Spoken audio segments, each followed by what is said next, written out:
कहानी की शुरुआत में हम कुछ कुंफू योद्धाओं को पक्षियों की तरह उड़ते हुए देखते हैं। इस लड़के का नाम ली है जो अपनी प्रेमिका लीसा के करीब आते हुए मजे में उड़ रहा था, लेकिन ये सब तो वो सिर्फ सपने में देख रहा था। लेकिन जल्द ही ली का ये सपना टूट गया। दरअसल वो खुद को एक महान कुंफू मास्टर के रूप में सिर्फ इमेजिन ही कर सकता था, क्योंकि असलियत में तो उनके पूरे क्लैन में वो सबसे कमजोर था। अचानक उसे ख्याल आया कि पूरे क्लैन के दोपहर के खाने का समय हो गया है और उसे ही पूरी तैयारी करनी है। 10 साल पहले किंग यांग स्कूल, जो कि एक बहुत महान कुंफू का स्कूल है, उन्होंने उसे एडमिशन दिया था। जाओ ने कोशिश की कि वो मार्शल आर्ट सीख कर दूसरों से बेहतर बन जाए, लेकिन वो बाकी स्टूडेंट्स के मुकाबले में बहुत कमजोर रह गया। कुंफू से बेहतर उसके हाथ खाना बनाने में चलते थे। इसके बाद वो जल्दी जल्दी अपने मास्टर और साथी स्टूडेंट्स के लिए खाना पकाने लगा, और जैसे ही खाना तैयार हुआ तो उसने सबको आवाज दी। खाना मेज पर पहुंचते ही उसके साथियों ने मस्ती करते हुए उस पर झपट्टा मारा और आपस में लड़ने लगे। इन स्टूडेंट्स की पावर का हिसाब लगाने के लिए इतना ही काफी था कि उनमें से एक ने खाने को हवा में ही रोक दिया।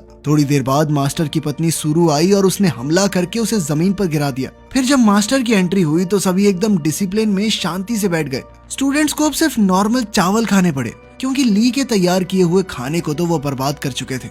अचानक से मास्टर ने ली से पूछा कि भाई खाना तो ठीक है, तेरी ट्रेनिंग कैसी चल रही है? ली बड़ी खुशी से बताने लगा कि मैं पहले लेवल को बस पार करने ही वाला हूँ, जिस पर उसके साथियों ने तुरंत उसकी वाहवाही शुरू कर दी। लेकिन मास्टर को यकीन नहीं हुआ और उसने ली को आगे बुलाकर उसके शरीर की ऊर्जा को जांचने का फैसला किया। इतने सालों की ट्रेनिंग के बावजूद भी ली कुछ ही पलों में झुकने लगा। ये देखकर लीसा, जो मास्टर की बेटी है, पीछे से ली को सहारा देने लगी। लेकिन मास्टर धीरे धीरे अपनी ताकत को बढ़ा रहा था, इसलिए धीरे धीरे सभी चुपके से अपनी ऊर्जा ली को देने लगे ताकि वो मास्टर के टेस्ट में टिका रहे।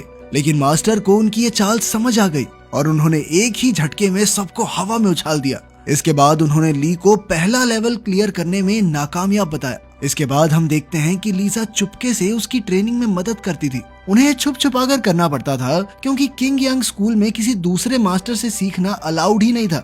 इस नियम को तोड़ने पर या तो उन्हें निकाला जा सकता है या फिर 10 साल के लिए एक दीवार की तरफ बैठ के मेडिटेशन करो। खैर, ली इस बार लेवल 1 की ट्रेनिंग पूरी करने ही वाला था कि तभी अचानक उसके गले में पहने हुए लॉकेट में से रोशनी निकलने लगी और अचानक से वो नीचे गिर पड़ा। लीसा ने बताया कि उसे ऐसा महसूस हुआ जैसे ली के शरीर के अंदर दो ताकतें आपस में लड़ रही हों, पर दोनों ने ही इस बात पर ज्यादा ना सोचते हुए आगे बढ़ने का फैसला किया। ली ने बताया कि 10 साल पहले उसके माँ बाप को डीमन किंग ने मार डाला था। उस हमले में उनका पूरा गांव तबाह हो गया, जिस पर लीसा ने सोचा कि अगर वो उसे उसी जगह पर ले जाए तो शायद उसका मन हल्का हो सकता है। असलियत में बिना परमिशन लिए वो स्कूल को छोड़कर बाहर नहीं जा सकते थे, लेकिन उन दोनों ने इस बारे में थोड़ा सोचा और चुपचाप वहाँ से खिसक लिए। वो जल्द ही उस सुनसान गांव में पहुंचे। वहाँ पहुंचते ही ली को उस दिन की याद आई जब पूरा गांव नष्ट हो गया था। ली और उसका दोस्त जिन यू घर लौट रहे थे कि तभी उन्होंने पूरे गांव को बिजली और तेज रोशनी से घिरा हुआ देखा। तभी अचानक उनके सामने से मुखौटा पहने हुए एक आदमी गांव के सबसे ताकतवर मार्शल आर्टिस्ट का पीछा कर रहा था। ली और जिन यू इस लड़ाई के बीच में फंसकर बेहोश हो गए। जब ली को होश आया तो लड़ाई अब भी चल रही थी। वो आदमी जिसने मुखौटा पहना हुआ था हार रहा था, लेकिन तभी उसने ली को वहां खड़े देख लिया। उसने ली पर हमला करके उसके कपड़ों में एक जहरीला कीड़ा छुपा दिया, और जैसे ही उनके गांव का वो ताकतवर योद्धा उसे बचाने के लिए आया तो ली को पकड़ते ही उस कीड़े ने उस योद्धा को काट लिया। लेकिन उस कीड़े का जहर भी मास्टर को मार नहीं सका, बल्कि उन्होंने उस शख्स को पीट कर भगा दिया। एक जोरदार धमाके के बाद ली और जिन यू ने जब गांव में लौटकर देखा तो उनको सभी लोग मरे हुए मिले। दुख के मारे वो दोनों रोते रहे। थोड़ी देर बाद ली का मास्टर अपनी बेटी लीसा के साथ वहां आया और उसे अपने साथ ही ले गया। इस दौरान किंग यांग स्कूल में सारे 7 मास्टर मिलकर आपस में एक मीटिंग कर रहे थे। हर 60 साल बाद सारे मास्टर अपने स्टूडेंट्स के बीच एक कंपटीशन रखते थे, ताकि ये तय किया जा सके कि आखिर कौन सा मास्टर सबसे ज्यादा ताकतवर योद्धाओं को तैयार कर सकता है। इस कंपटीशन में जीतने वाले को महासेना नायक बना दिया जाता। किंग यांग स्कूल के नीचे एक पुराना दुश्मन बसा हुआ था और एक मास्टर को लग रहा था कि डीमंस अपनी संख्या बढ़ा रहे हैं, इसीलिए ये टूर्नामेंट एक तरह की ट्रेनिंग भी है ताकि सभी स्टूडेंट्स दुश्मनों से लड़ना सीख जाएं। इसके बाद हम देखते हैं कि कुछ स्टूडेंट लड़के छुपकर शाओजू क्लैन के स्टूडेंट्स, जो कि आमतौर पर लड़कियां ही होती थी, उन्हें ट्रेनिंग करते हुए देख रहे थे। वहाँ एक से बढ़कर एक लड़की थी, तो लड़कों ने तो गेड़ियां मारनी है, लेकिन सभी का ध्यान लड़कियों में से सबसे ज्यादा ताकतवर जूकी पर पड़ा। जैसे ही वो सामने आई, सभी लड़के एक दूसरे के ऊपर चढ़ के उसे देखने की कोशिश करने लगे और इसी धक्का मुक्की में ली छुपने की जगह से बाहर आ गिरा, जिसके बाद सभी लड़कियों ने उसे घेर कर बंदी बना लिया। बाकी लड़के तो निकल गए, पर बेचारे ली को जूकी ने चट्टान से लटका दिया। उसने ली को रस्सी से बांधकर कई फीट ऊपर से नीचे फेंक दिया और आखिर में सजा के तौर पर उसके शरीर में बहुत सारे खुजली वाले कीड़े डाल दिए। ये कीड़े बहुत ज्यादा छोटे थे और इन्हें निकालना बहुत मुश्किल। ली के दोस्तों ने कीड़े निकालने की बहुत कोशिश की, लेकिन वो बहुत ज्यादा थे, तो उन्होंने सोचा कि ली को गर्म बर्तन में बंद कर देते हैं। किस्मत से सही समय पर लीजा वहां पहुंच गई और उसे बचा लिया। उसने उसे बर्तन से बाहर निकाला और खुद उसका इलाज करने लगी। ली तो पहले ही मन उसे बहुत पसंद करता था और उसकी इस हरकत को देखकर तो उसका प्यार और ज्यादा बढ़ गया। उसने सोच लिया कि वो मेहनत करेगा, ताकतवर बनेगा और फिर जाके कभी अपना प्यार जाहिर करेगा। अगली सुबह ली एक झील के पास रुककर वहां मौजूद ड्रैगन से सलाह मांगने गया। वो उसके लिए खाना भी लाया था और पूछ ही रहा था कि लीजा से आखिर कैसे बात करे। टूर्नामेंट में अब कुछ ही दिन बचे थे, तो अब लीजा चुपके से अपने पिता की कुछ खुफिया स्क्रोल चुरा लाई, जो उसने ली को दे दिए ताकि वो जल्दी से ज्यादा ही ताकतवर बन जाए। वो तुरंत ट्रेनिंग करने लगा, पर जैसे ही वो ट्रेनिंग का पहला लेवल पार करने वाला था, दो अलग अलग मास्टर्स की आवाज उसके दिमाग में कुछ कुछ कहने लगी और उसके गले में वो ताबीज गर्म होकर उसे दर्द देने लगा। ये नेकलेस उसे 10 साल पहले मिला था। जब उस जहरीले कीड़े ने बूढ़े मास्टर को काटा था, तो मास्टर ने अपनी मौत से पहले अपना पूरा ज्ञान उसे दिया था। साथ ही उसने ये भी कहा था कि इस हार से जल्द छुटकारा पालो, लेकिन ली तो ये अब तक नहीं कर पाया। अब उसे शक होने लगा कि कहीं ये लॉकेट ही तो मुझे ट्रेनिंग पूरी करने से रोक तो नहीं रहा। जिसके बाद उसने इस लॉकेट को फेंकने का फैसला किया। वो सबसे ऊंची चट्टान पर गया और अब वो लॉकेट फेंकना चाहता था, लेकिन एक बंदर उसे छीनने के लिए वहां आ गया। ली तुरंत वहां से भागा, लेकिन बंदर उस पर लगातार पत्थर फेंकता रहा। अंत में ली नदी में गिर गया। वो ऊपर तैरने लगा, पर पत्थर उसे और गहरा खींच रहा था। नीचे कुछ रहस्यमयी सी चमकती हुई रोशनी दिख रही थी, लेकिन जाने से पहले पत्थर ने अपनी दिशा बदल दी और उसे वापस ऊपर ले आया। बंदर ने वो लॉकेट चुराने के लिए उसके हाथ पर काट लिया, जिसके बाद ली ने उसे दूर धकेल दिया। जैसे ही ली का खून उस लॉकेट पर लगा, तो झील के नीचे से एक छड़ी बाहर आई। आसमान में अंधेरा छा गया और अब वो छड़ी हवा में तैर रही थी। ली के गले का वो लॉकेट अब अचानक से दोबारा बहुत ज्यादा गर्म होने लगा, जिसके बाद जल्द ही वो जाकर छड़ी के साथ पूरी तरह फ्यूज हो गया, मानो ये हमेशा से एक ही चीज हो। सभी सातों मास्टर आसमान को इस तरह देखकर हैरान रह गए। वो समझ गए थे कि ब्लड सकिंग पर्ल नाम का एक खतरनाक हथियार फिर से जाग उठा है। ये ब्लड सकिंग पर्ल असल में डीमन किंग का हथियार था, जो उससे छीन कर कहीं कैद कर दिया गया और तभी से डीमन किंग उसे ढूंढ रहा है। अब जब ये छड़ी फिर से प्रकट हुई है, तो हो सकता है कि वो धरती से बाहर आकर इसे हासिल करने की कोशिश करे। इसके बाद छड़ी अचानक से ली के पास चली गई। उसने बंदर को बचाया और वहां से जाने ही वाला था कि तभी मुखौटा पहने हुए एक औरत आई और छड़ी छीनने की कोशिश करने लगी। ली को ज्यादा लड़ना तो नहीं आता था, लेकिन वो उस लड़की को जैसे तैसे संभालता रहा, जब तक जूकी और लीसा ने वहां पहुंचकर उस अजनबी को भगा नहीं दिया। थोड़ी देर बाद जब ली लीसा को सब कुछ समझा रहा था, तो उसने देखा कि काटने का निशान उसके हाथ से गायब हो गया। उस रात वो अजनबी औरत एक बार फिर से ली के कमरे में वो छड़ी चुराने आई, लेकिन मुसीबत तो तब शुरू हुई जब वो छड़ी लेकर जाने लगी। छड़ी अब न जाने कैसे अपने नए मालिक से चिपक चुकी थी, जिसके बाद लड़की ने सोचा कि इसको मार के छड़ी हासिल कर लेती हूँ, लेकिन छड़ी ने ली की रक्षा करते हुए उस लड़की को बेहोश कर दिया। अगली सुबह ली उसे अपने बिस्तर पर देखकर घबरा गया। वो उलझन में था, लेकिन उस औरत ने कहा कि तुमने मेरे साथ कल रात को सब कुछ कर लिया, अब मुझे कम से कम ये छड़ी तो दे दो। ली उसकी बातों में आकर वो छड़ी देना चाहता था, पर छड़ी हर बार उसके पास वापस आ जाती। परेशान होकर वो लड़की बिना कुछ बोले वहां से निकल गई। जल्द ही हमें पता चला कि वो छड़ी तो ली से बात भी कर सकती थी। अगले दिन दूसरे मास्टर्स के स्टूडेंट्स भी स्कूल में पहुंच गए और अब टूर्नामेंट जल्द ही शुरू होगा। उनमें से एक ली का पुराना दोस्त था, जो एक दूसरे मास्टर के पास ट्रेनिंग करके एक बहुत ताकतवर योद्धा बन चुका था। जब उसे पता चला कि 10 साल बाद भी ली ट्रेनिंग का पहला पड़ाव पार नहीं कर पाया, तो वो कहने लगा कि भाई तेरा मास्टर ही बेकार है, उसने तुझे ठीक से सिखाया ही नहीं होगा। एक दिन ली अपना कुछ काम कर रहा था, जब उसने याओ को फूलों के खेत में देखा। वो चिल्लाकर उससे बोला कि फूल मत तोड़ना, उनको दर्द होगा, ठीक है। तभी अचानक बहुत से घुड़सवार योद्धा वहां पहुंच गए। लड़की ने ली को गिराकर उसे चुप रहने को कहा, और जब वो नहीं रुका तो उसे चूम लिया। उनके जाने के बाद याओ उसके आसपास छड़ी ढूंढने लगी, पर ली ने कहा कि मैं तो उसे घर छोड़ के आया हूँ। जिसके बाद उसने ली को चांटा दिया और वहां से चली गई। लेकिन छड़ी अपने आप ही ली को बचाने के लिए उसके पास आकर खड़ी हो गई थी। बाद में जब ली अपना काम करके स्कूल में वापस पहुंचा तो उसने लीसा को एक दूसरे स्टूडेंट के साथ चिपका चिपकी करते हुए देखा।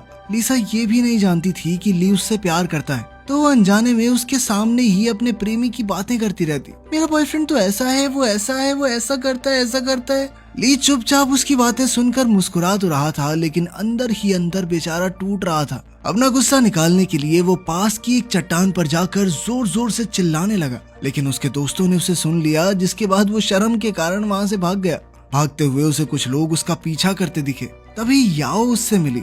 दोनों एक गुफा में छुप गए, जहाँ ली ने उस लड़की से सवाल किए। वो अपने मास्टर से छुप रही थी क्योंकि उसने एक नियम तोड़ा था। बातें करते वक्त वो कई बार छड़ी को छीनना चाहती थी, लेकिन उसका बस नहीं चला। गुस्से में आकर उसने अपना हथियार निकाला, लेकिन इससे पहले कि वो हमला करती, छड़ी ने खतरा महसूस करके उसे बेहोश कर दिया।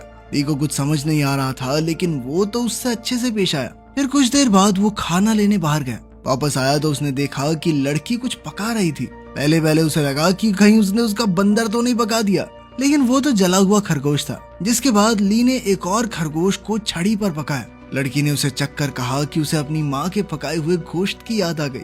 ली के मन में ज्यादा चालाकी नहीं थी और ये देखकर लड़की ने उसे अपनी माँ की मौत और एक ऐसी जगह पर जीने की इच्छा जाहिर की जहाँ उनको कोई ना ढूंढ पाए। आखिरकार टूर्नामेंट का दिन आ ही गया। हर मास्टर के 7 स्टूडेंट्स को चुना गया था, जो आपस में लड़कर फैसला करेंगे कि आखिर नंबर 1 कौन है। इस टूर्नामेंट में अब टोटल 49 स्टूडेंट्स थे, तो ये फैसला किया गया कि जिसके हाथ में भी नंबर 1 बॉल आएगी वो सीधा अगले पड़ाव में पहुंच जाएगा। जैसे ही बॉल्स को हवा में छोड़ा गया, सब उड़ उड़ कर उन्हें पकड़ने लगे। एक मास्टर ने देखा कि ली अकेला ऐसा स्टूडेंट था जो उड़ा नहीं। सब उस पर हंसने लगे क्योंकि वो तो कुंफू में इतनी आगे तक पहुंचा ही नहीं था। इससे पहले कि ली जमीन पर पड़ी हुई बॉल उठाता, जूकी ने चुपके से बॉल बदल दी। इससे ली को नंबर 1 वाली बॉल मिल गई। ली सोच में पड़ गया और जब उसने जूकी का शुक्रिया अदा किया तो जूकी कहने लगी कि वो यहाँ लड़ने आई है, बिना लड़े आगे बढ़ने में उसे कोई इंटरेस्ट नहीं है। तो मैंने ये अपने लिए किया है, तुम्हारे लिए नहीं। टूर्नामेंट शुरू हुआ और 31 स्टूडेंट तो पहले दौर में ही बाहर हो गए। शाम को हम देखते हैं कि जूकी अभी भी ट्रेनिंग कर रही थी। वो काफी थकी हुई थी और अब तो बीमार लग रही थी। उसके मास्टर ने उसे आराम करने को कहा, लेकिन जूकी का कहना था कि वो किसी भी हालत में जीतना चाहती है, क्योंकि उसकी मास्टर कमजोर हो रही थी। पर वो नहीं जानती कि दूसरे मास्टर उसे इस तरह समझें। दूसरे पड़ाव में तो जूकी ने अपने ओपोनेंट को बिना तलवार चलाए हरा दिया।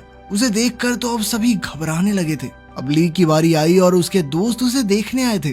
सभी ने उसे हल्के में लिया, पर ली ने बड़ी ही आसानी से विरोधियों को हराया। लड़ाई के दौरान उसकी आंखों के सामने थोड़ी धूल आ गई और इसी दौरान छड़ी ने खुद ब खुद अपने ओपोनेंट को हरा दिया। जब ली खाना खाने आया तो सभी उदास थे, लेकिन फिर ली ने बताया कि मैंने तो कर लिया क्वालिफाई। उसकी बात सुनकर सभी दंग रह गए। अगले राउंड में उसका मुकाबला अपने बचपन के दोस्त जिंग यू से था। जिंग यू को लग रहा था कि ली उससे बहुत ज्यादा कमजोर है, तो उसने उसे पहले वार करने का मौका दिया, पर छड़ी ने जोरदार हमला करके जिंग यू को हरा दिया। जिंग यू गुस्से में कहने लगा कि तूने अपनी ताकत छुपा के धोखा दिया मुझे, ये ठीक नहीं किया तूने। वो इस बात से इतना गुस्सा हो गया कि ली के साथ दोस्ती तोड़ के ही चला गया। रात को ली का बंदर उसे उन्हीं महिला योद्धाओं के इलाके में ले गया, जहाँ जूकी नदी किनारे बेहोश पड़ी थी। ली ने उसे उठाया और देखा कि वो काफी कमजोर हो गई थी। उसने जूकी को सलाह दी कि टूर्नामेंट छोड़ दो, पर जूकी ने कहा कि वो किसी भी हालत में इस टूर्नामेंट को जीत कर ही रहेगी। अगले दिन सभी स्टूडेंट्स और उनके मास्टर्स ली और जूकी के फाइनल मुकाबले के लिए जमा हुए,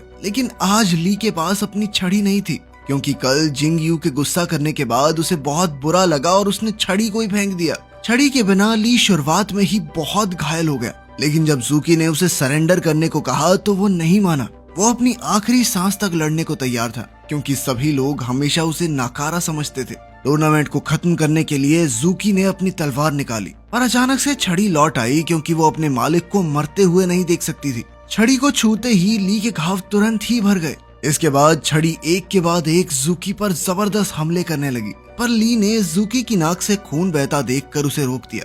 उनकी इस लड़ाई के बीच में डिमोनिक क्लैन वहां पहुंच गया। कई सारे स्टूडेंट्स एक बच्चे की चीख सुनकर जंगल की तरफ गए, लेकिन वो डीमंस का बिछाया हुआ एक जाल था। एक पपेट मास्टर ने उन्हें अपने काबू में करके एक दूसरे को मारने पर मजबूर कर दिया। अब कई राक्षस धरती के नीचे से निकलकर स्टूडेंट्स को मारने लगे, ताकि डीमन किंग के स्कूल में आने का रास्ता साफ हो जाए। खैर सभी 7 मास्टर्स ने ली की छड़ी को पहचान लिया। और वो समझ गए कि यही डीमन किंग का वो खास हथियार ब्लड सकिंग पर्ल है। छड़ी को छीनकर ली को कैद कर दिया गया। उन्हें शक था कि ली ने शायद किसी काले जादू की ट्रेनिंग ली है, पर उसके मास्टर ने कहा कि 10 साल हो गए स्कूल से बाहर नहीं गया लड़का। तभी एक स्टूडेंट वहां दौड़ते हुए आया और उन्हें जंगल के हादसे के बारे में बताया। इसके बाद सभी समझ गए कि ली ने कोई गड़बड़ नहीं की, क्योंकि वो तो कैद में पड़ा है। फिर भी उन्होंने ली और छड़ी को बंद ही रखा और जांच करने निकले। याओ मौका देखकर ली को छुड़ाने के लिए पहुंची, लेकिन वो वहां से भागना ही नहीं चाहता था, क्योंकि उसे डर था कि अगर वो भागा तो सारा इल्जाम उसके ऊपर आ जाएगा।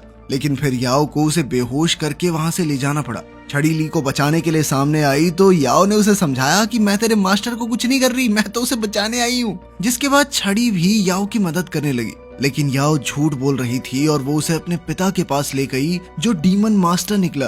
डीमन मास्टर ने ली को देखते ही हमला किया, लेकिन याओ ने बीच में आकर अपने पिता का मुकाबला किया। वो चाहती थी कि उसके पिता ली को सिखाएं, ना कि मार डालें। उसने ली को बचाने की कोशिश तो की, लेकिन वो अपने पिता की शक्ति के सामने ज्यादा देर टिक नहीं पाई।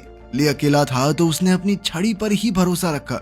वो सभी 7 मास्टर्स के वहां पहुंचने तक डीमन मास्टर का मुकाबला करता रहा। डीमन मास्टर बहुत ज्यादा ताकतवर था और उसका मुकाबला करने के लिए 7 मास्टर्स ने अपनी शक्तियों को जोड़कर हमला किया। ली अपने मास्टर्स की शक्ति को देखकर हैरान रह गया, क्योंकि उन्होंने वही बिजली वाला हमला किया था जिसने कभी उसके गांव को तबाह कर दिया था। उसे समझ आया कि इन मास्टर्स में से ही एक ने उसके गांव को तबाह किया है, लेकिन यह अभी पार्टी बदलने का टाइम नहीं था। अपने मास्टर्स को मुसीबत में देखकर उसने उनकी मदद की। इस दौरान उसका शरीर दोनों तरफ की ऊर्जा को खींचने लगा, अच्छी भी और बुरी भी। इससे वो कब नौसिखिए से एक अलग ही लेवल पर पहुंच गया, पता ही नहीं चला। डीमन मास्टर तुरंत ही समझ गया कि ली कोई आम इंसान नहीं है। उसके शरीर में 3 अलग अलग तरह के कुंफू थे। उसने चेतावनी दी कि ली की ताकत इस स्कूल की बर्बादी का कारण बनेगी, और अचानक वहां से गायब हो गया। मास्टर्स घबरा गए और सोचा कि ली को मारना होगा। उसने अपने मास्टर्स को अपने ऊपर हमला करते हुए देखकर धोखा महसूस किया।